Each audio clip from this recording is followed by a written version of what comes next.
Uh, so I want to just discuss a little bit about objectification. She brings up objectification in this video, and she also brings in the philosopher Martha Nussbaum and her essay Objectification, which I have right here.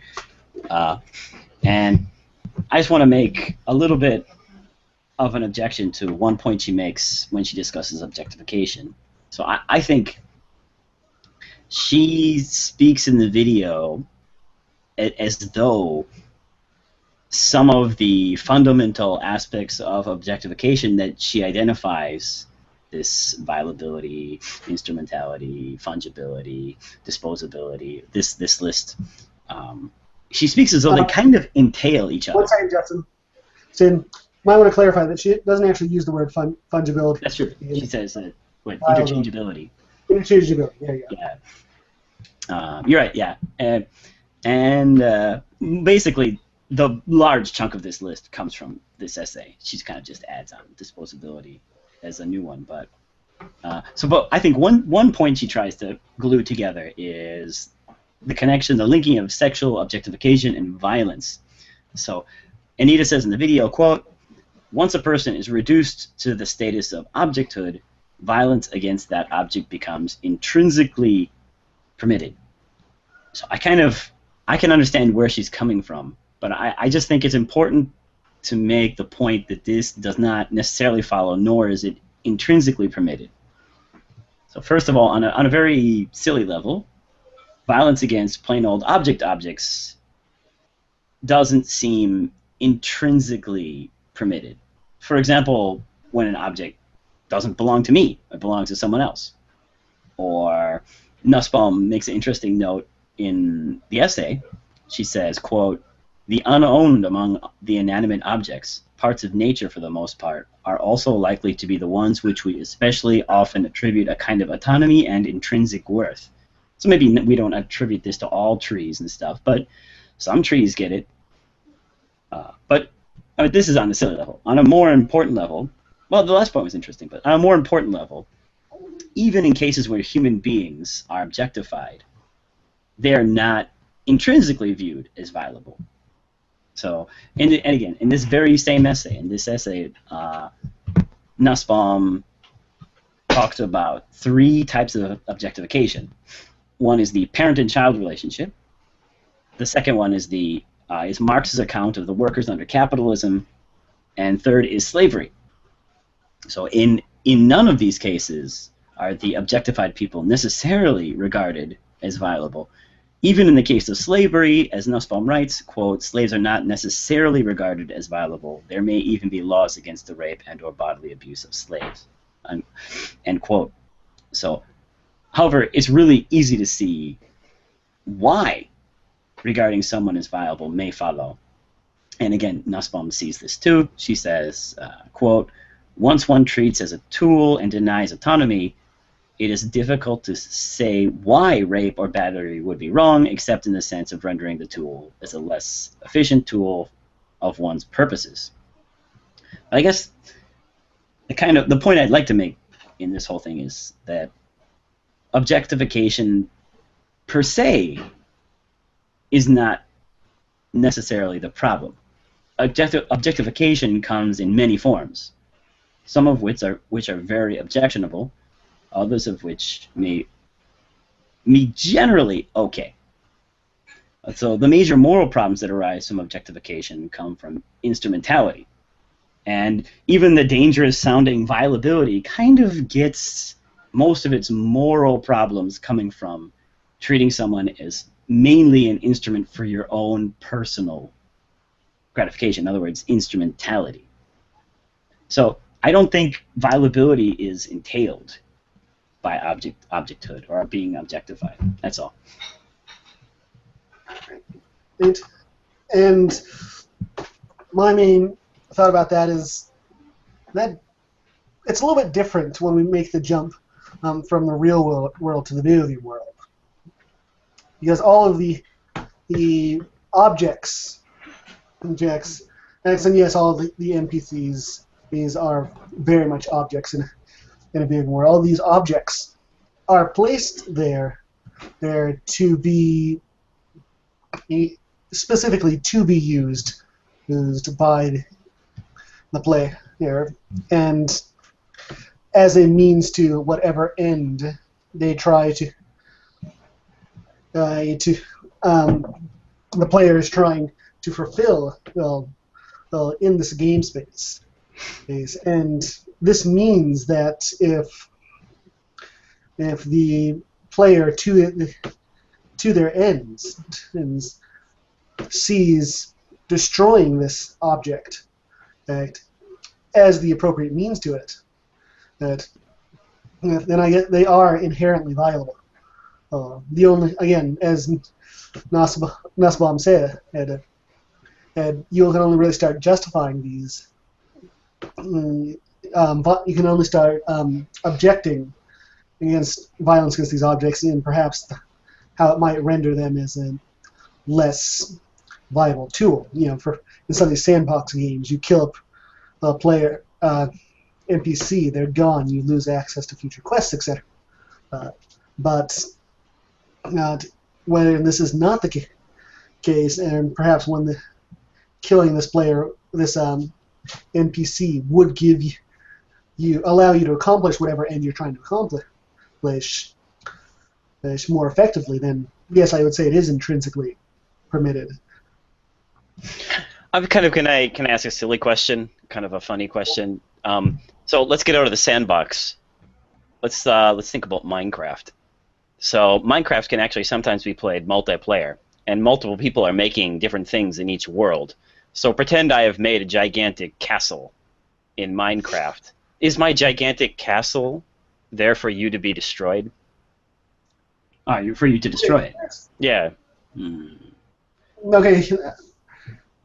That's an interesting thing because now we're bringing ownership here. Yeah. I mean, the feeling of ownership by me, does that allow? I mean, what would you think that it's okay for you to go destroy my castle? Yeah. Well, although this is a pretty interesting world, pretty interesting difference discussion here because as in Minecraft, you do bring in the ownership of other people, whereas as in your sandbox games and most traditional video games are rapidly evolving. When I pop in my copy of whatever or Grand Theft Auto 5 or whatever I want to play,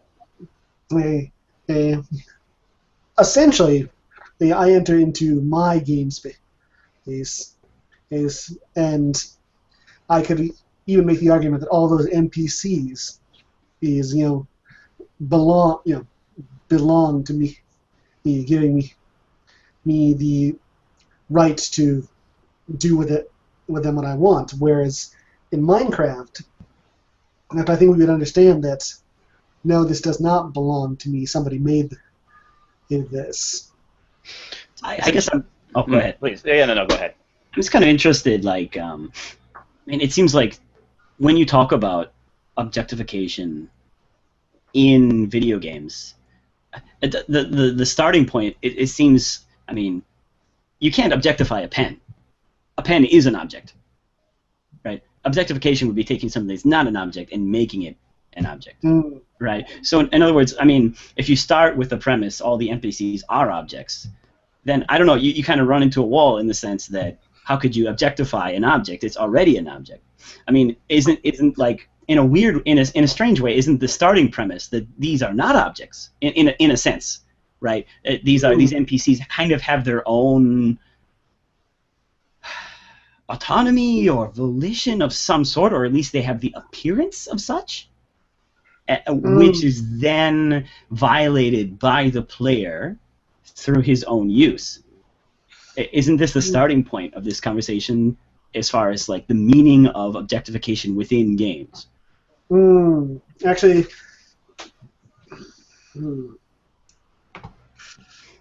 yeah. But, I mean, I really get where you're coming from, because if you think about it, they are just programmed objects. But like, just the talk of objectification would kind of it gives a kind of autonomy to the objectified object, which you then take away.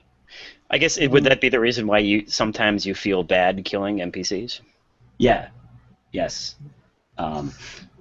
So I mean, like for example, in Bioshock, right? There's a moral choice system in Bioshock, and there are these little girls called little sisters running around, and you can choose to kill them and harvest them, or save them, rescue them.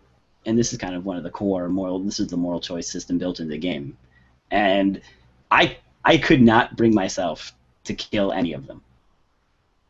I've seen a video of it done online. I'm kind of glad I didn't. It kind of it felt bad just watching the video online.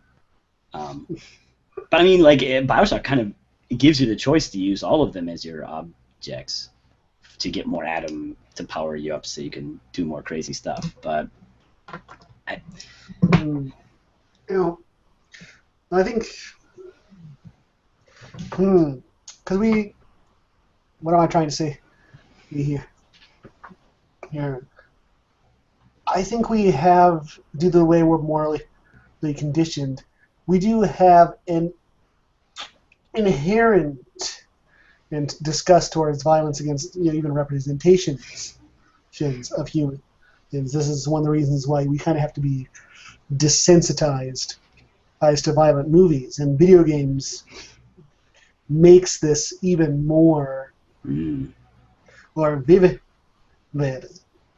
And while we just with just like with movies, how we're desensitized to watching your action hero shoot up millions of people.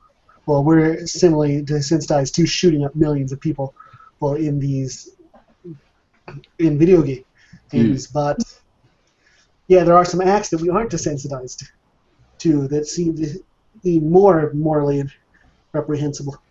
Well, and it sounds like Bioshock is playing upon those acts. They know which acts we have been desensitized to, or we still, or even are more inherent without desensitization, or more inherently seem more inherently heinous to us. So they're playing upon that. Isn't what they're playing upon then what makes it kind of reprehensible or more difficult for us to do is that in some of these games you're allowed to know the characters. And the ones where you're mass killing everyone, you are not allowed to know them. Yeah. Right? I mean, they're not given personhood in a deep way, right? And that's why in Fallout, in some of these places, you don't want to kill some of these people because you like them, kind of. That's what they're playing on, right? That's certainly part of it. That's why even in the day when you had to kill characters who you knew, characters that were relevant, it was always much more drawn out. I'm going to start wrapping this up here. Then when you just killed your faceless enemies, you'd have, if you, Suikoden 2, when you have to fight your best friend, and the game makes a big deal about it. So yeah, that is something they certainly play on. All right, let's wrap that up right there then. Cool. Okay, so I want to continue with more kind of arguments. In the next part, I want to get into interactivity itself and the nature of interactivity. So let's stop this right here and go into the next segment. All right, everyone, thanks for this discussion. We'll continue it in the next video. See ya.